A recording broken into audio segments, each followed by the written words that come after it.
Assalamualaikum warahmatullahi wabarakatuh. Kami dari kelas 1A Perbankan Syariah, kelompok 7, akan sedikit menjelaskan materi mengenai komunikasi nonformal. Kami beranggotakan 5 orang.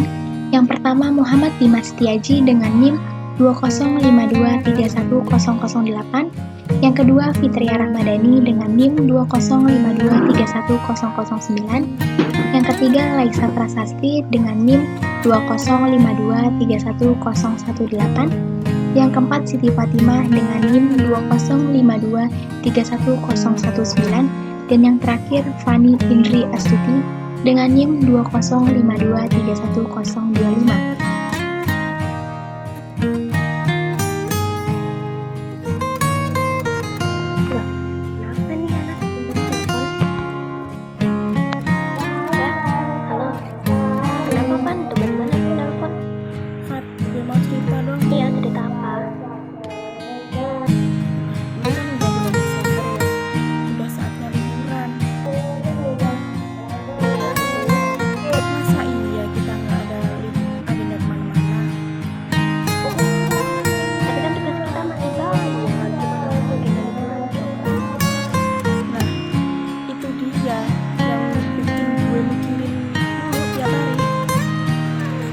Mana tugasnya banyak, ya kan? Udah mikir terus tiap hari, dikejar deadline, bikin pusing. Iya bener banget, gue juga kepikiran terus. Tapi mau jalan lagi. Makanya, ayo cepat selesai tugas biar bisa liburan. Bener banget ya. Ayo kita selesai biar kita bisa punya agenda liburan. Enaknya kemana nih liburan? Liburan kemana-mana boleh sih, kan penting buat refreshing. Ke Jogja juga seru, nanti wisatanya banyak, sama nanti suara fotonya juga banyak. Jogja boleh juga.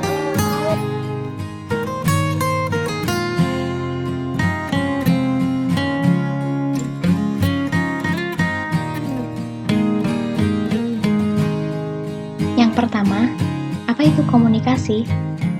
Komunikasi adalah proses penyampaian makna dari satu entitas atau kelompok lainnya melalui penggunaan tanda, simbol, dan aturan semiotika yang dipahami bersama.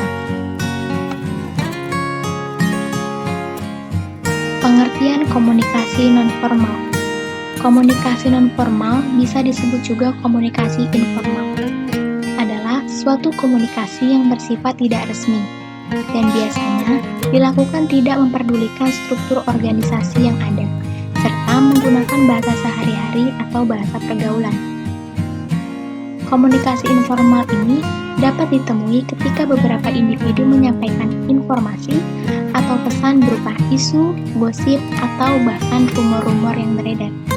Sehingga dapat dikatakan bahwa komunikasi informal ini merupakan suatu proses komunikasi yang masih belum jelas atau tepat kebenarannya, karena belum ada sumber yang terpercaya. Struktur komunikasi informal. Di dalam komunikasi informal, pada umumnya tidak memperdulikan struktur, pesan, atau informasi yang disampaikan. Bahkan, ada yang beranggapan bahwa komunikasi informal ini bergerak secara bebas tanpa adanya hierarki dan aturan yang berlaku. Maka dari itu, komunikasi informal ini digunakan dalam situasi yang tidak resmi atau dalam keadaan yang penting. Faktor yang menyebabkan komunikasi informal muncul. Yang pertama, karena adanya pemuasan kebutuhan manusia. Yang kedua, perlawanan terhadap pengaruh yang kaku dan membosankan juga monoton. Yang ketiga, keinginan untuk mempengaruhi orang lain. Dan yang keempat, sumber informasi sebagai tali pererat hubungan dalam suatu pekerjaan dan organisasi. Manfaat mempelajari komunikasi informal. Yang pertama, memperkuat hubungan individu. Maksudnya di sini adalah ketika Anda menggunakan komunikasi informal dalam komunikasi organisasi, maka Anda secara tidak langsung dapat mempererat hubungan individu sesama anggota dalam suatu organisasi. Karena komunikasi informal ini sifatnya santai dan ringan. Yang kedua, mencairkan suasana. Seperti yang dikatakan sebelumnya, bahwa komunikasi informal ini bersifat ringan dan santai. Maka, komunikasi informal ini dapat mencairkan suasana dikala komunikasi formal mulai tegang. Yang ketiga, sebagai jembatan komunikasi formal. Anda perlu mempelajari komunikasi informal sebagai intermezzo. Sama halnya dengan mencairkan suasana, bahwa komunikasi informal ini dapat dijadikan pembuka sebelum menuju ke obrolan yang sifatnya serius, agar tidak terlalu tegang dalam suatu obrolan. Yang keempat, lobbying. Anda mempelajari komunikasi informal ini dapat membawa Anda ke lobbying. Dengan kata lain, Anda akan bisa melakukan negosiasi dengan bahasa yang ringan dalam komunikasi informal. Contoh komunikasi nonformal atau komunikasi informal dalam organisasi. Yang pertama, rumor rantai intai tunggal, yaitu komunikasi terjadi manakala seorang menyampaikan informasi kepada orang lain dan orang tersebut kemudian menyampaikan kembali informasi yang dimaksud kepada beberapa orang lainnya dan seterusnya. Yang kedua, rumor rantai klaster, yaitu komunikasi terjadi manakala seseorang menyampaikan pesan kepada beberapa orang yang dipercaya. Dan kemudian mereka menyampaikan pesan tersebut kepada teman-teman mereka masing-masing dan seterusnya. Biasanya contoh rumor rantai klaster ini adalah berbicara di telepon. Yang ketiga, rumor rantai probabilitas, yaitu komunikasi terjadi manakala seseorang secara acak memilih ke beberapa orang untuk meneruskan informasi. Spam internet adalah contoh rantai probabilitas. Spam internet diciptakan oleh seseorang sebagai sumber informasi utamanya.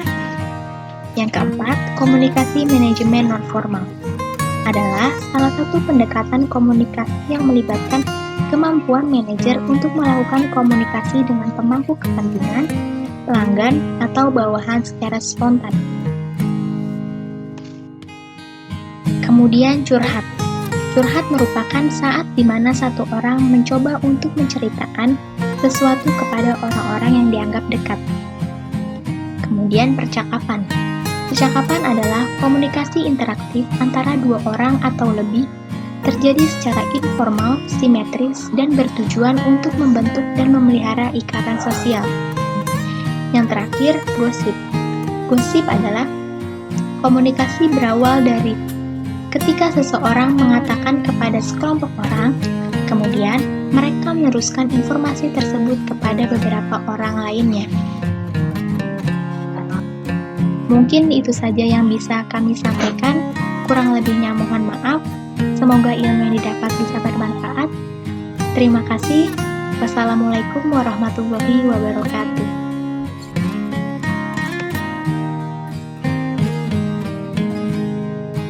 Jangan lupa like, subscribe, dan komen di video ini. Selanjutnya, kami akan menampilkan cuplikan video pendek contoh dari komunikasi nonformal.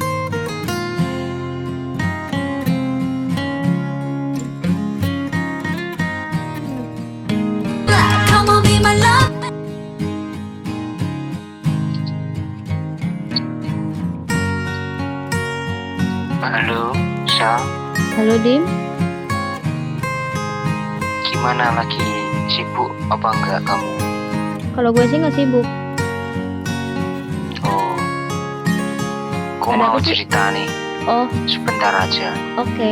Cerita apaan? Ceritanya tuh gini. Aku suka sama seorang gitu, ya kan? Nah, aku bingung harus gimana. Coba pendapatmu gimana? Lah kamu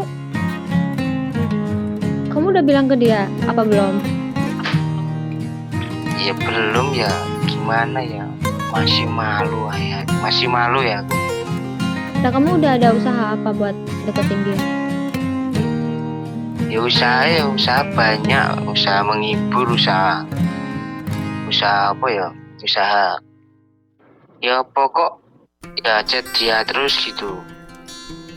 Tapi Sering, ya nggak tahu dianya gimana. sering lu kasih perhatian nggak? Sering, Gimana? sering lu kasih perhatian nggak? Iya sering.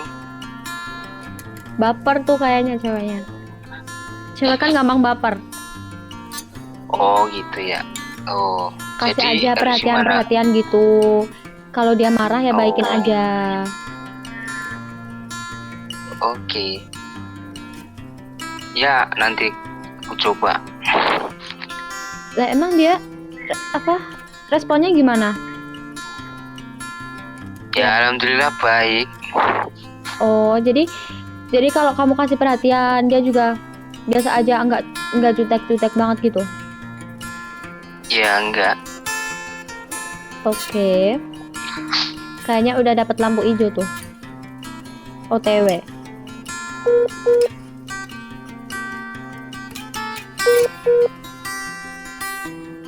Dim.